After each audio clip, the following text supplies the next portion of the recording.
The People Could Fly, retold by Virginia Hamilton.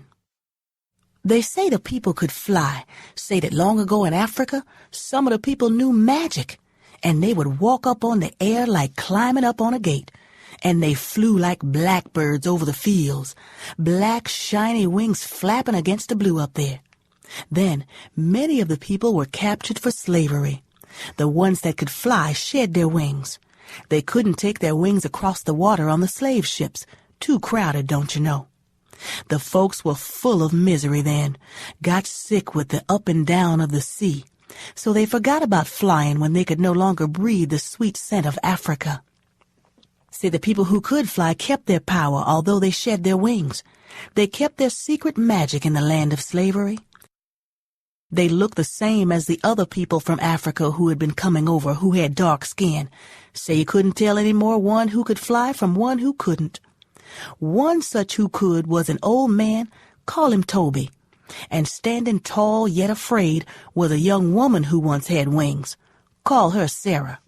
Now Sarah carried a babe tied to her back. She trembled to be so hard-worked and scorned. The slaves labored in the fields from sun up to sundown. The owner of the slaves, calling himself their master, say he was a hard lump of clay, a hard glinty coal, a hard rock pile, wouldn't be moved. His overseer on horseback pointed out the slaves who were slowing down, so the one called driver cracked his whip over the slow ones to make them move faster. That whip was a slice open cut of pain, so they did move faster. Had to. Sarah hoed and chopped the row as the babe on her back slept. Say the child grew hungry. That babe started up bawling too loud. Sarah couldn't stop to feed it, couldn't stop to soothe and quiet it down. She let it cry. She didn't want to. She had no heart to croon to it. "Keep that thing quiet," called the overseer. He pointed his finger at the babe. The woman scrunched low. The driver cracked his whip across the babe anyhow. The babe hollered like any hurt child, and the woman fell to the earth. The old man that was there, Toby, came and helped her to her feet. "I must go soon," she told him. "Soon," he said. Sarah couldn't stand up straight any longer. She was too weak. The sun burned her face. The babe cried and cried. "Pity me, oh, pity me," say it sounded like. Sarah was so sad and starving she sat down in the row. "Get up, you black cow," called the overseer. He pointed his hand and the driver's whip snarled around Sarah's legs. Her sack dress tore into rags. Her legs bled onto the earth. She couldn't get up.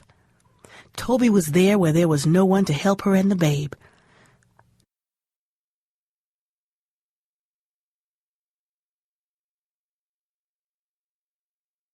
"Now, before it's too late," panted Sarah. "Now, Father." "Yes, daughter, the time is come," Toby answered. "Go as you know how to go." He raised his arms, holding them out to her. "Kum, Yali, Kum Bubatambe," and more magic words, and so quickly they sounded like whispers and sighs. The young woman lifted one foot on the air, then the other. She flew clumsily at first, with the child now held tightly in her arms. Then she felt the magic, the African mystery. Say she rose just as free as a bird, as light as a feather. The overseer rode after her, hollering.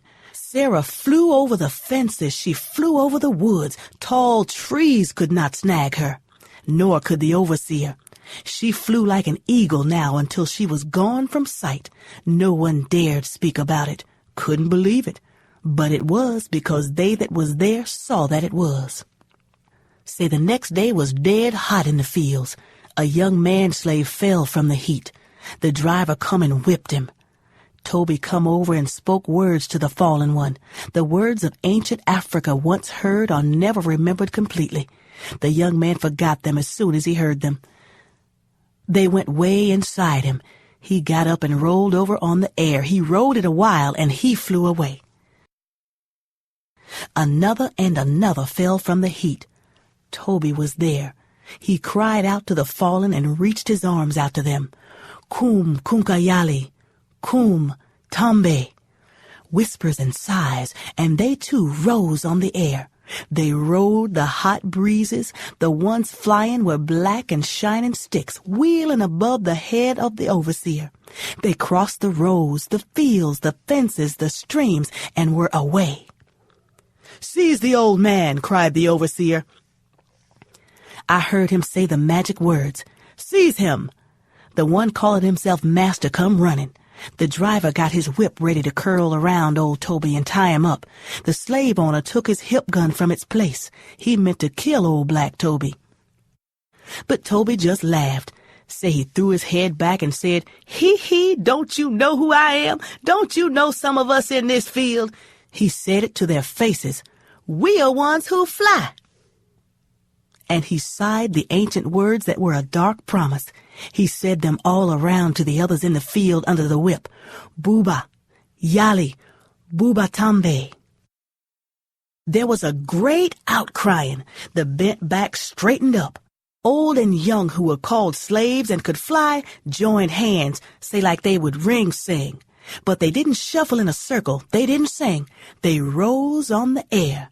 They flew in a flock that was black against the heavenly blue. Black crows or black shadows, it didn't matter, they went so high.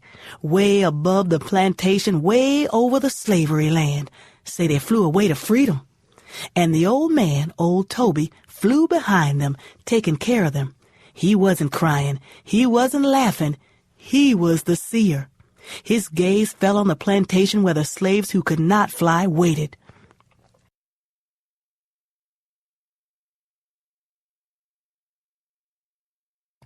"Take us with you." Their looks spoke it, but they were afraid to shout it. Toby couldn't take them with him, hadn't the time to teach them to fly. They must wait for a chance to run. "Goody-bye," the old man called Toby spoke to them, poor souls, and he was flying gone. So they say. The overseer told it. The one called master said it was a lie, a trick of the light. The driver kept his mouth shut. The slaves who could not fly told about the people who could fly to their children, when they were free. When they sat close before the fire in the free land, they told it. They did so love fireflight and freedom and telling. They say that the children of the ones who could not fly told their children, and now, me, I have told it to you.